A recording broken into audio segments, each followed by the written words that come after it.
Bill Burr does awesome podcast ad reads. He's kind of known for it because he'll just take the ad read and he'll shit on the ad. Fruit of the Loom. I think it was Sherry's Berries. See, I remember all these ads. So now if I see Sherry's Berries, I need berries for my girlfriend. But I don't have a girlfriend. Oh, Pop. He brings it down. You didn't have to throw that in. You gotta shut it down, dude. This one game, Cards Against Humanity, it's everything you want in one box. And I wanted to play this board game with my family. The problem is, I have an extremely fractured family. Basically 4 different households. I'm like, I gotta spend like $150 on this board game if I wanna play it. No, you don't. You actually don't have to. You could buy it for yourself and just bring it with you wherever you go. Because it's this big. Like, why do you have to buy 6? Dude. I'll be honest, I didn't even think of that option. Dude, the psychology was, I'm just not gonna buy this game because I'm not gonna spend $150 on it. Welcome to the Smart Nonsense Podcast, where we talk about smart nonsense every single day, even when you don't want to. How about that? I'll tell you what, I want to be here. I don't want to do anything. I want to be here. You want to be here? But I do, but one of us is dying. I'm not going to say which one. The audience can guess. You can watch this on YouTube. I've been on life support. I don't mean to ruin the guessing game, but dude, I've been since Friday. I've been face down in a puddle since Friday. And for those of you that don't know, you don't want to be face down in a puddle because you're drowning. No, you're drowning. No, you would die. Right, and babies do that. Actually, I am. Babies can drown in a bucket of water, so you're a little baby. Let's take a step back. I feel like it. Let's take a step back. Because Friday, I was headed out of town to a company retreat for my girlfriend, which was lovely. But on my way out of town, you were entering the puddle. And I slipped and fell right in, dude. And it was deep, and I got little baby arms. Can't push myself out. That was like that. That was like that Jim Carrey. Wait, did you send that to me? Or did I just see it? Oh, that character? Yeah, he's doing the T-Rex arms Elvis, on SNL. Post-nuclear Elvis. Oh, and he's like, well, we'll run the B-roll because we got an editor now. But he's doing all the Elvis mannerisms and then just like, I'll do you for the show. I'm ready to get ready now. Go, okay, go, now don't you step on my blue suede shoes. You can do anything but lay over them blue suede shoes. Blue suede shoes. There he is. I was thinking of the Will Ferrell pretending to be like a cat.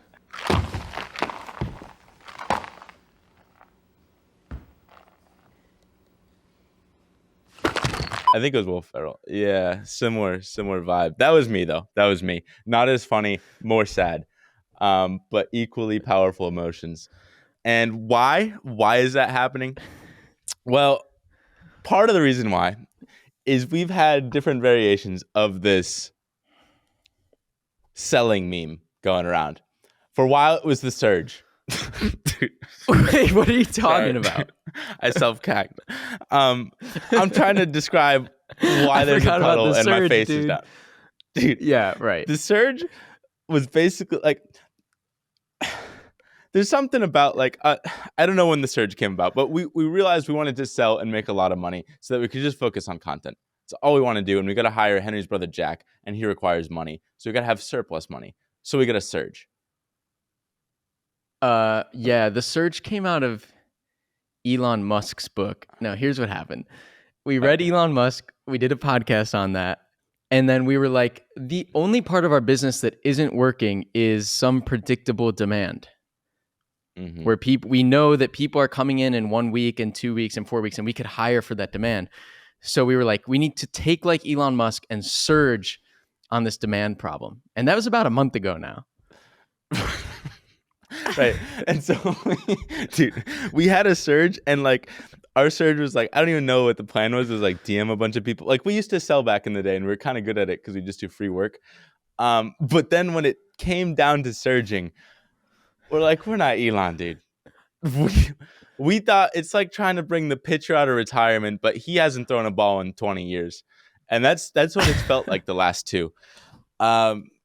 So we come back and we tried to surge, and then it just turned into a joke. Or like today we surged, tomorrow we surged, next week we surged, we never surged. But then for some reason, maybe because our revenue got cut almost in half again. Well, that was a reason, but we were reason. we were actually surging before that. Dude, You started. Where are we? Our fake surges constantly. No, I thought it was surge, nothing, then thermometer. No. You started all this hiring. You got really into the surge. The reverse surge. I surged in the wrong direction, dude. Right. So there's the demand surge, which is what you meant. Problem is, we're playing telephone, so I interpreted it as supply surge. Oh, okay. No. So that's what happened. You were like, I know how to make surging fun. We'll like tinker on a new product, and that was when you started this idea of selling Clipped the Headhunter recruiting agency. And you were like, I like building things, therefore this doesn't feel like a surge. No, this is what happened. So I think we were surging. We're surging because we were sold out. There was a period where we were sold out. We didn't have any editors to sell. And Nico who's running the company basically, he started selling our personal team. I'm like, yo, Nico, shut that down. That's the one thing we don't want to stop. So we then have to hire more people to meet this demand. The problem is, the second we put out all these hiring blasts, all our clients cancel. And by all, I mean like fucking 50 grand a month worth of clients. So now we just have a shitload of editors on our team already, and a new batch of these amazing editors that now we don't want to not hire. It's like, fuck, they're even better than our current team. Why wouldn't we hire them? But it's like, well, we got to sell something, Dylan. You can't just hire. So that's when I think the thermometer surge, this stage 2. I don't want to confuse terms. The thermometer, which I think is in the episode log. So we should probably cut to present day Puddle. Present day Puddle is, and you've probably heard it in the last couple pods, I was stoked. I thought we were selling out this thermometer, which basically means let's get 100K in sales in like this week, basically. And I put out like a couple tweets. My whole DMs were just flooded with people like, hey, I need an editor. Problem is, like a third of them were like 10 years old.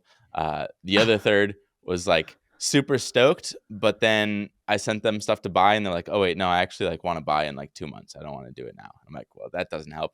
And the last third was like people that are kind of teasing us. They're like, yeah, I'm totally interested. Maybe let me get a sample. We do a sample and they're like, that sample's really shitty. Why would I sign up for that? And now I'm just like, fucking. And you're all alone on Friday. So when all of this like hope and opportunity for this new model and demand and your tweets and these people we're going to hire, the middle of last week the future was looking bright. And then I head out of town Friday and you're alone when everything comes crumbling back down. Right. That's where I can't be. See, it's hard enough. I was also going to say, this is nothing new. These are like the peaks and troughs of like business and dopamine. Like I haven't had one like this in a while. It's been it's been a good 6 months lonely and it was raining. Well, that's what it was. That's where the puddle came from. It was pouring cold rain on Friday, and you couldn't leave the office. That's what it was. Right. I'm in the depths of despair, and they're like, basically, we have to pay like $1,000 for all these tests that we just got back from all these editors, and literally 20 in a row absolutely suck. And I'm like paying money for things that absolutely suck, and now I got to present these things that absolutely suck to clients that are waiting to pay us money, but now they're gonna get crap, and I was just like, dude, negative all around. And our buddy Hunter comes in and he's like, dude, I don't know if you've been outside, but do not go home because I am drenched from head to toe. I got puddles in my shoes, and he was just a soggy waffle. So I had to go through that. Did you end up? Because I told you to just Uber home, and you don't have to bike everywhere all the time. Dude, I was head down, sucked it up, and went to my hockey game after. Look at you! But the weekend turned it around for you, right? Too. You bounced back over the weekend. I think, dude. Largely, we're back. I'm kind of like, I have half my face. Like, I figured out how to rotate my neck. So I got one nostril out of the puddle. The other one's blowing bubbles and not getting much oxygen and fucking stuttering. Wait, two things. Two things. Yeah. I think we need to get out of the puddle because we had one of our like, was it 2 hours? We had one of our like really long calls, just like a bumbling call that I remember we've had in the past where I would just go for a walk for like an hour and a half and we would just be like, this looks like it's going to be a good idea, but what the fuck is this? And with this timing and this financially, just for like an hour and a half, we're just like, right. And it's it almost feels like part of the process. Like we have to get it all out, and now we know kind of what we need to do. You can't really have an agenda call when there's just threads flying around everywhere. It's just like different moving parts that are all interdependent.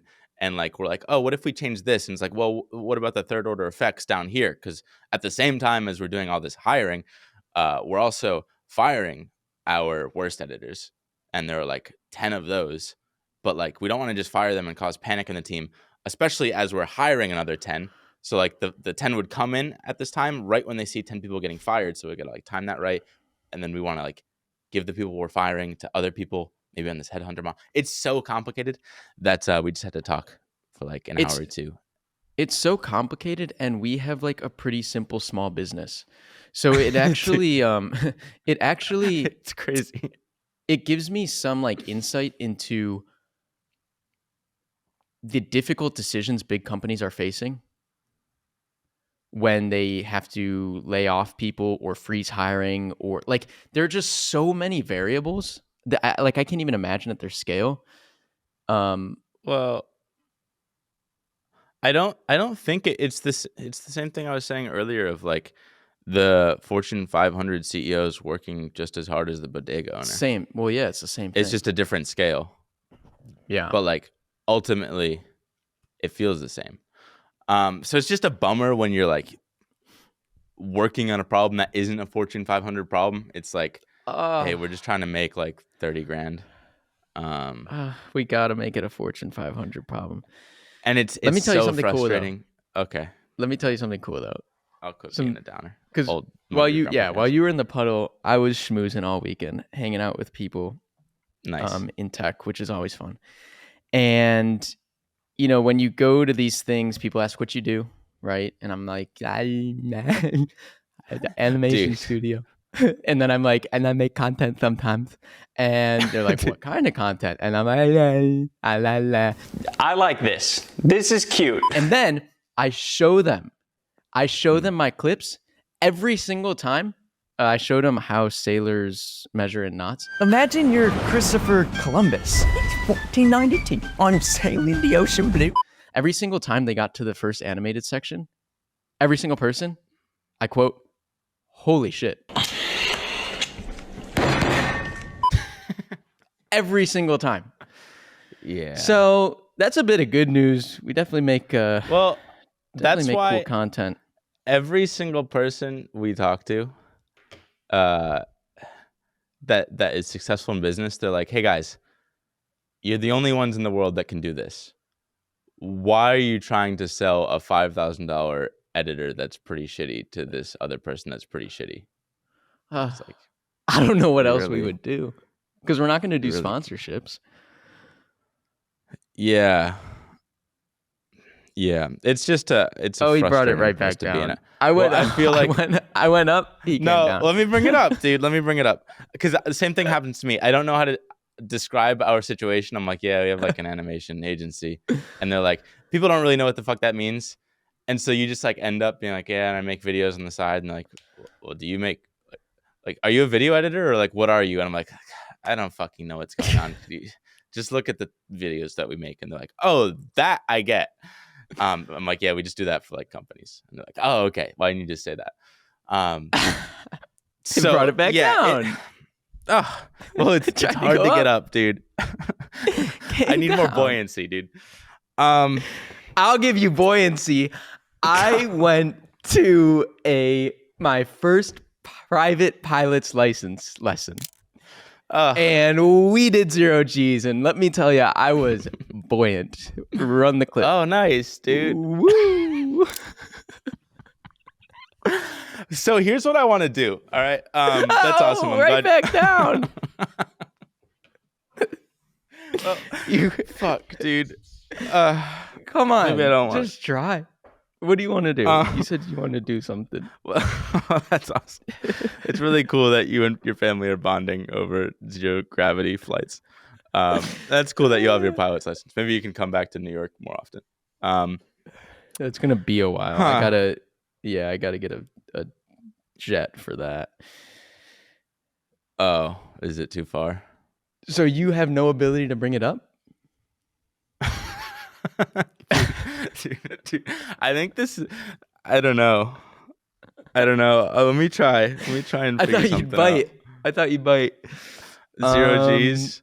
Dude, you want a gripe? I have a gripe that's half down, mostly up.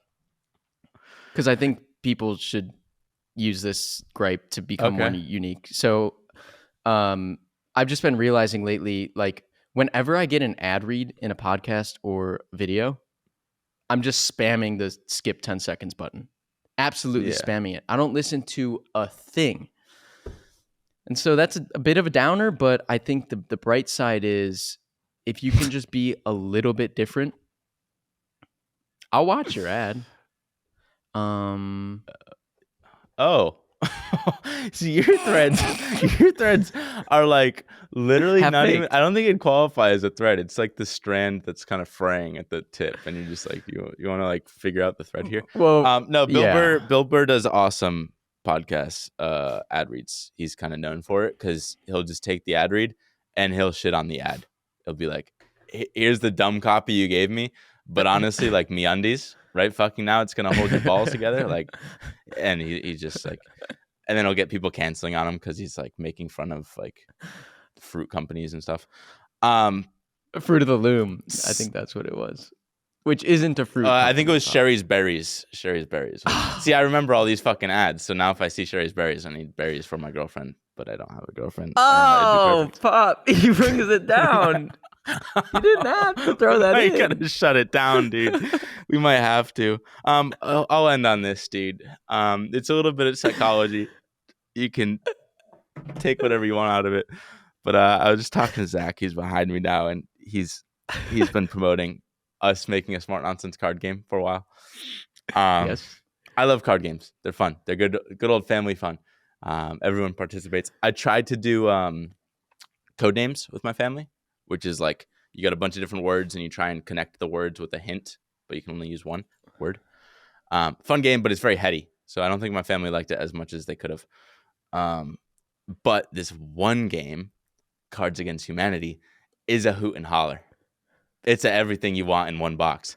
And I remembered it'd be fun for my family to play. I'm going back to Rhode Island because I go back pretty much every weekend now. And I wanted to play this board game with my family. The problem is I have an extremely fractured family. So I have my dad's side. He goes down. Then fuck. I have my dad's side, my mom's side, my brother's side, and then my aunt's side. And like basically 4 different households. So now I'm like, I want to buy this game, but like, who do I buy it for? Do I buy it for one? And then like, what happens if I'm not at that house and I still want to play the game? So basically I'm like, fuck, I got to spend like $150 on this fucking board game if I want to play it. And I got to buy it for my house at home. You actually don't have to. Basically, you could buy it for yourself and just bring it with you wherever you go. Because it's this big. Like, why do you have to buy 6? Dude, it's actually... I'll be honest, I didn't even think of that option. Dude, the psychology was, I'm just not going to buy this game because I'm not going to spend $150 on this. Dude, it's literally a backpack-sized game. That's nuts. That's so You could even remove it the didn't contents cross from my the mind, box, dude. And it's 2 decks of cards. And he's going to buy 6. They're just cards. Well, fuck, The dude, cards that's are sick. against You just saved me a lot of humanity. money. All right, So I'll do that. That's awesome. Even your upper thread Well, yeah. No, it ended on a high, dude. I'm going to get to play the game still.